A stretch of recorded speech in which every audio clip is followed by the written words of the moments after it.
In a few days, we're coming up on an important holiday in the calendar. You remember what it is? In many cultures of the world, the first day of April is kept as April Fool's Day, a day for shenanigans and practical jokes played on unsuspecting family members, friends, and co-workers. At one time or another, most of us have been on the receiving end of someone's pranks on that day, and we've probably taken it in stride, giving as good as we've got, all in good fun. Maybe we even pulled one or two pranks ourselves. It seems somehow appropriate that at least one day a year should serve to remind us not to take ourselves too seriously. After all, many of us in today's busy world assume the duties and responsibilities of work and family life with a grim determination that seems to leave little room for humor or amusement. We end up frowning a lot. What better remedy than a day that dares to poke fun at our self-importance and our pretensions? Now, strangely, no one is quite sure about the origin of April Fool's Day, which is also called All Fool's Day in some places. There are a lot of theories. In the English-speaking world, the day and its pranks are noted at least as far back as Chaucer's time in the 14th century, but similar customs are found throughout the world. April Fool's Day has not yet made it to the calendar of the church year, though, bearing in mind the current whole state of Christ's church in the world, its time may be coming. It's not for nothing that Paul calls us fools for Christ. In fact, foolishness in religious matters goes back at least as far as Hebrew times. Consider our reading from 1 Samuel this morning, a work that, among other things, tells us the history of kingship in ancient Israel. The Lord sends the prophet Samuel in search of a new king, even though Saul is still very much alive and on the throne. Samuel must have thought the Lord was joking, pulling a fast one on him. Maybe he even checked his calendar to see if it was really the April 1st. "How can I go?" he asked with trepidation. "If Saul hears of it, he will kill me."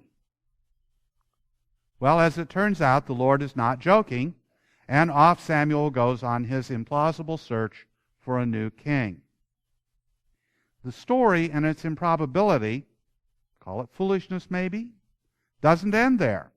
Intent on his mission from the Lord, Samuel gets up close and personal with all of Jesse's fine sons, each in turn passing before his inspection.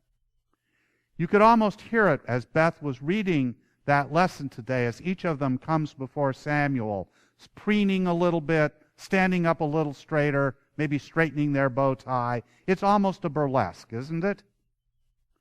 Any one of them might have made an excellent king for the Lord's people. Any one of them, except for the youngest, David, whom Jesse doesn't even bother to bring before Samuel's gaze.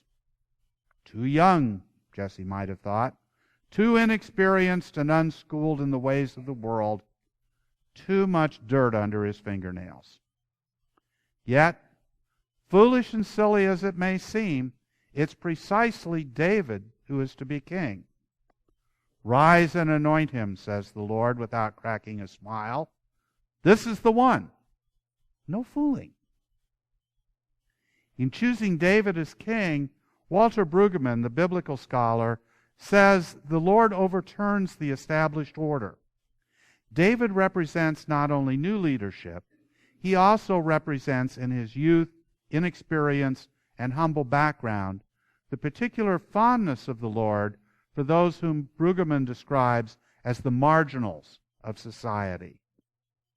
In other words, rather than choosing a king from among the princes and leaders of Israel, the Lord turns to a simple shepherd with no pretensions to greatness and no qualifications to be a king other than the Lord's favor. The Lord surprises Samuel The Lord even surprises Jesse, David's father, with his choice. Saul, the legitimate king, with all his authority and influence, is no match for David in his innocence and powerlessness. The implication is that the Lord continues to challenge our assumptions about our world and its values. It seems that our human judgment is all too often imprudently blind to the wisdom of the Lord masquerading as human folly. Perhaps we all need to become more mindful of the Lord's foolish ways if we ourselves want to be truly wise. That seems to be the lesson of today's gospel, the story of the man born blind and his healing. But his healing and the return of his sight isn't the only wonder in that story. More astonishing is the inability of the blind man's neighbors and the Pharisees to recognize the hand of the Lord at work in their midst. Like a first-century version of CSI, or maybe Dr. House and his team of specialists, they try again and again to diagnose the undiagnosable. They go over every possibility and contingency. They visit family and neighbors. They consider each detail of the blind man's history, his symptoms, and his healing. Perhaps he wasn't really blind to begin with, they speculate. Perhaps, on the other hand, he was born entirely in sin. Maybe the return of his sight had something to do with the mud in his eyes or the waters of Siloam in which he bathed. Or maybe not. What they refuse to see is the obvious, the plain truth of the Lord's graciousness at work in the lives of his people, specifically in the life of this blind man, who asks nothing of Jesus, but is nevertheless gratuitously, one might even say foolishly, given his sight, simply so that God's works might be revealed in him. No questions asked, no demands made, no hidden agenda.